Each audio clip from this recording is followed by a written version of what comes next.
Bismillahirrahmanirrahim. Assalamualaikum warahmatullahi wabarakatuh. Alhamdulillahillazi at'amana bi ni'mati wal Islam.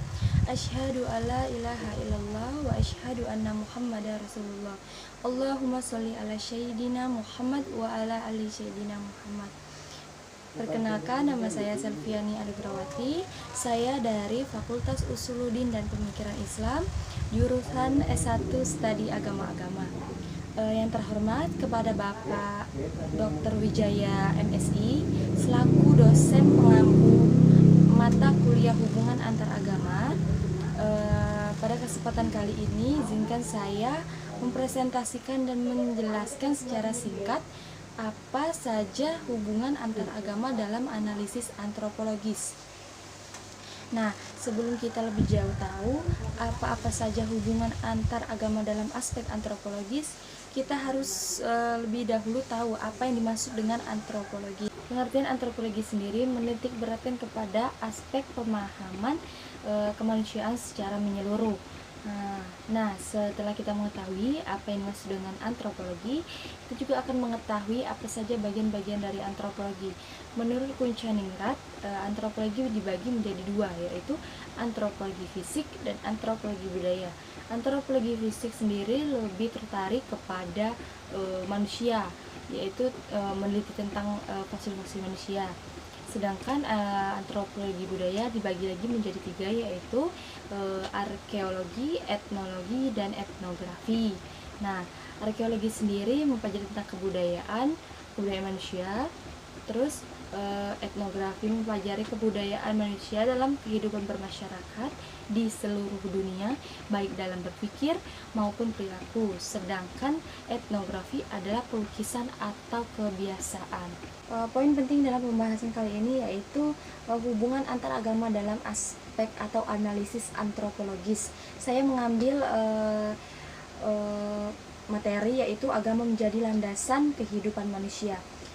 Dalam pandangan antropologi, manusia merupakan makhluk sosial yang berkelompok dengan satu sama lain untuk bertahan hidup dan memenuhi kebutuhan hidupnya. Hal yang membedakan manusia dengan makhluk lainnya adalah bahwa manusia merupakan makhluk budaya. Manusia menciptakan dan memindahkan pengetahuan serta bersama-sama mempertahankan tradisi berpikir dan berperilaku. Mereka menciptakan hal-hal yang tidak biasa dan tidak bisa diciptakan oleh makhluk lain. Misal peralatan yang rumit, merumuskan sistem moneter, menunjuk atau memilih pemimpin politik, dalam pandangan ilmu antropologi, setiap manusia bukan hanya makhluk yang berkebudayaan, melainkan juga mempunyai kelebihan luar biasa dalam menciptakan dibandingkan makhluk lain. Dalam artian setiap individu manusia akan menjadi faktor penentu lahirnya sebuah kebudayaan, sehingga jika manusia yang ada merupakan manusia yang terdidik, maka kemungkinan besar kebudayaan yang lahir juga kebudayaan yang bernuansa pendidikan. Untuk melahirkan individu yang berpendidikan, tentunya kita harus melalui suatu proses yang disebut sebagai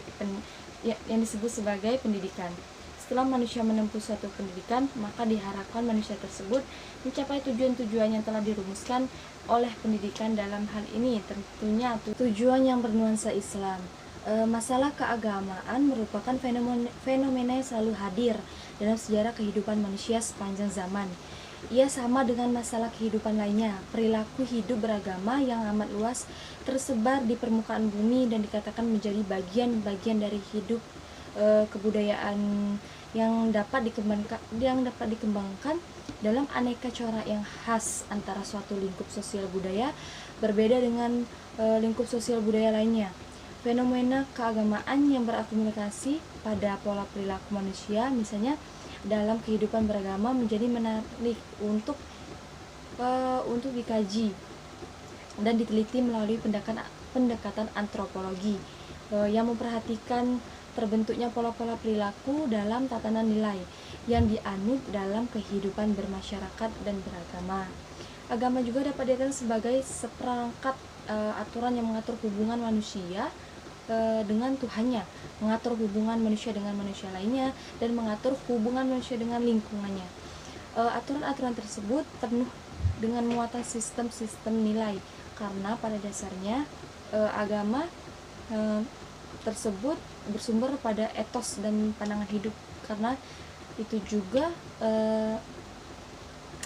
aturan-aturan dan peraturan yang ada dalam agama lebih menekankan kepada hal-hal yang normatif atau yang seharusnya dan sebaiknya dilakukan, bukannya berisikan petunjuk-petunjuk yang sifatnya praktis dalam hal manusia menghadapi lingkungan dan sesamanya. Hubungan antar agama dalam analisis antropologis yang saya ambil materinya yaitu agama menjadi landasan dalam berdemokrasi. Tatanan hukum agama sebagaimana tatanan hukum modern ada untuk menjamin hak-hak pemeluk agama yang mengandung dimensi ilahiyah. Mereka tunduk pada aturan itu karena mereka menganggap aturan itu berasal dari hal yang suci. Contohnya berasal dari Tuhan, dewa, atau totem. Dalam agama Hindia misalnya, masyarakat Hindu itu terpecah belah ke dalam strata-strata sosial yang pembagiannya berdasarkan legalitas agama: Brahmana, Ksatria, Wisnu, dan Sudra. Meski kadangkala ada orang-orang yang merasa tatanan itu tidak adil, tapi tidak ada yang menyangkal tatanan itu.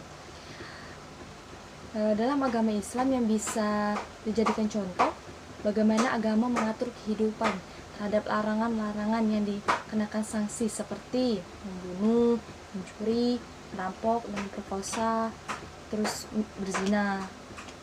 Orang yang membunuh dengan sengaja akan dikias atau diwajibkan membayar diat sebagai ganti dari pembunuh.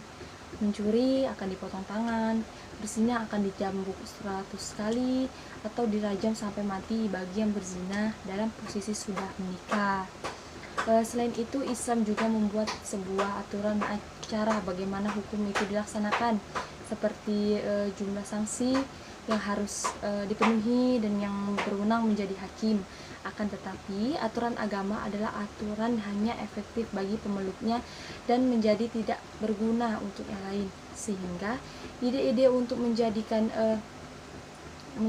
hukum agama sebagai hukum positif dalam sebuah negara akan menjadi sulit tercapai ketika terdapat banyak agama maupun aliran keyakinan heterogen atau yang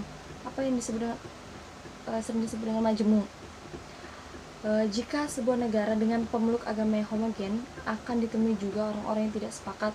Akan tetapi hal itu tidak menjadi soal karena begitu hukum agama diundang menjadi hukum positif, maka hukum itu mengikat kepada semua orang. Menjadikan hukum agama sebagai hukum positif nasional karena alasan suatu agama adalah mayoritas atau alasan sumbangsi agama tertentu sebagai besar terhadap suatu negara tidak akan menghentikan masalah yang akan muncul di kemudian hari. Keterlibatan agama dan politik dapat dibedakan antara legitimasi keagamaan dan politisasi agama.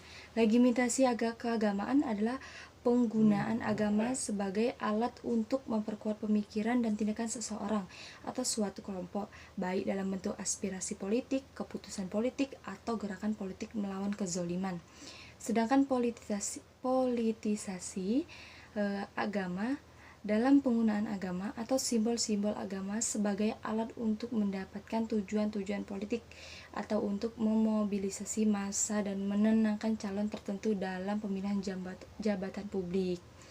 Penggunaan agama dalam politik disebut politisasi agama jika pelibatan agama dalam politik dilakukan yang pertama berdasarkan dalil-dalil keagamaan atau argumentasi yang bersifat diperselisihkan atau khilafiyah. Yang kedua, penggunaan agama disertai kampanye negatif bersifat kebencian dan atau permusuhan.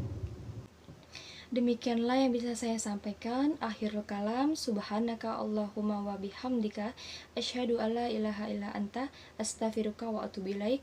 Wallahu muwaffiq ila aqwamit thoriq. Wassalamualaikum warahmatullahi wabarakatuh.